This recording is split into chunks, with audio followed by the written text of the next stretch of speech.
Guys, what is going on? Welcome back to the Best Investing Money Management channel on YouTube. In today's video, we are going to be talking about what on earth is going on with the stock market right now. If we actually go ahead and we look at the S&P 500, you can see over the past couple of months, we've seen so much volatility, so much sell-off, and a lot of people have been freaking out saying, Carter, what is going on, right? If we actually go to the yearly chart here, you guys can see just how much sell-off we've seen, right? You can see, so this is about the new year right here, and it immediately had a ton of sell-off, right? Did find some support right here at about 426, got bought up, sold back down, did establish some pretty hard support here at about 416. So for me, this is where I would start drawing out some support lines, as you guys can see, right? It's hit it in the past a couple of times and just has that tendency to see a little more buying pressure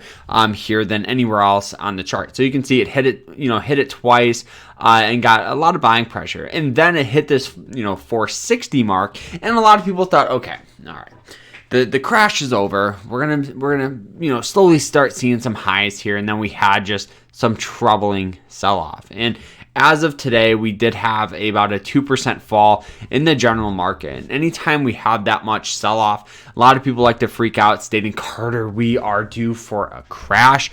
Is a crash coming? Should I be worried? What should I do?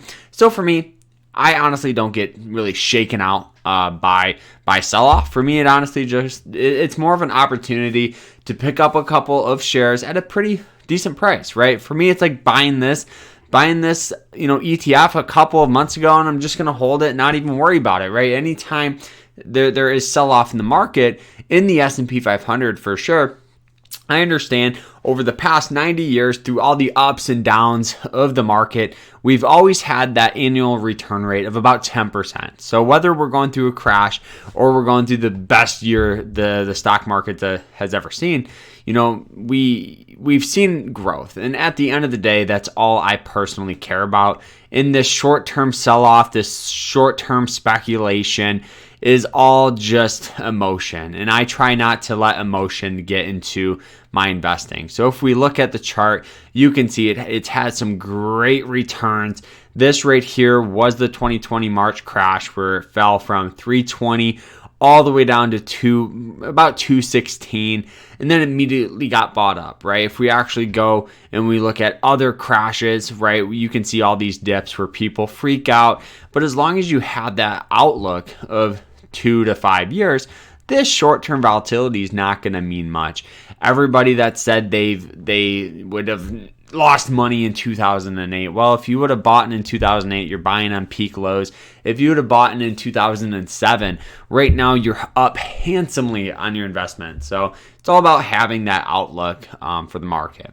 Not to mention, if we actually start looking at other stocks, one stock that everybody is talking about is Twitter.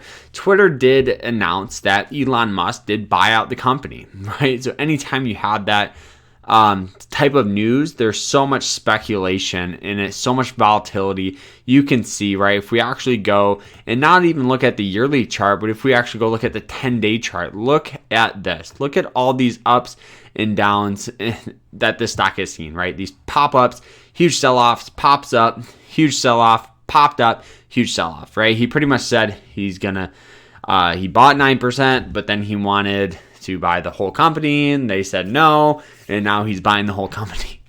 And that's Elon Musk, right? So a lot of speculation right now with this one. For me, I definitely think it's a little volatile. I do own shares of it, but I've been buying Twitter for a couple of months now. So for me, I'm just going to hold the shares that I have. I'm not going to put in anything. I'm not going to sell anything. I'm just going to hold and kind of let it ride, because I think there's an opportunity here. But I don't want to invest as of today. The reason why is because if Elon Musk takes it private, you really can't make any money on it. But if he doesn't, there could be a lot of speculation. So I think it's better to hold than buy or sell.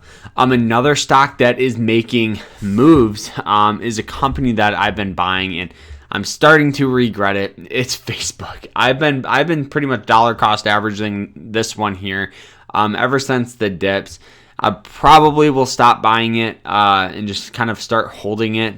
The reason why I buy it is because they bring in so much money and they've sold off a ton. I do have that outlook of 2 to 5 years for this one, and I understand there's going to be a lot of volatility. This thing could easily sell off to 150 or 120 before I see it pop up again. But what I am thinking is all long term, right? Facebook brings in billions of dollars. They're not just the social media site. They are heavily invested in the metaverse, AI, and all of that stuff. And that's stuff that I'm such a strong believer in that it's almost foolish for me not to buy it, especially at these prices. Another stock that is making some news today is the one and only Google. Google has several different symbols, but you can see as of today, they did announce a couple of things. The first thing they announced was some earnings, and their earnings they didn't go as expected. They still brought in about $68 billion, but they brought in $68.01 billion. People thought they were going to have $68.1 billion. So we've seen some sell-off. Google brings in a ton of money. Is it something to be worried about if you're shareholders? No, I definitely think that Google could be coming up to its peak value here pretty soon. Very similar to kind of almost what Netflix has, where you almost reach the max amount of people you can, and now your profits are going to be steady. Google could be coming across something like that, but I definitely think very similar to Facebook, heavily invested into other things. They have billions of dollars in cash. For me, this is a good stock. It's a good company. The stock's at a pretty decent price. Would I buy it? Probably, but I'm that type of investor that loves to try to buy it at the lows.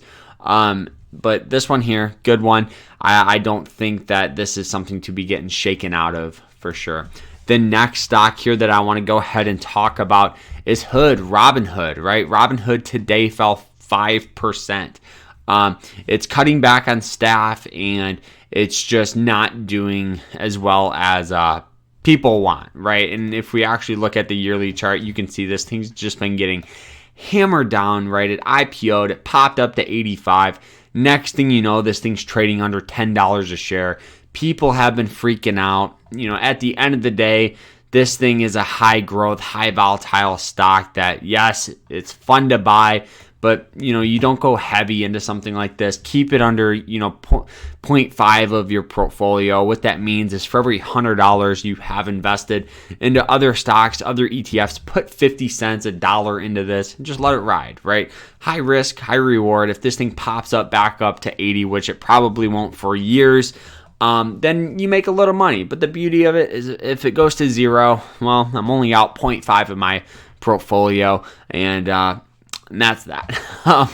But Microsoft also dipped. Visa jumped today. One of my favorite stocks of all time. Visa jumped up about 5% as of today.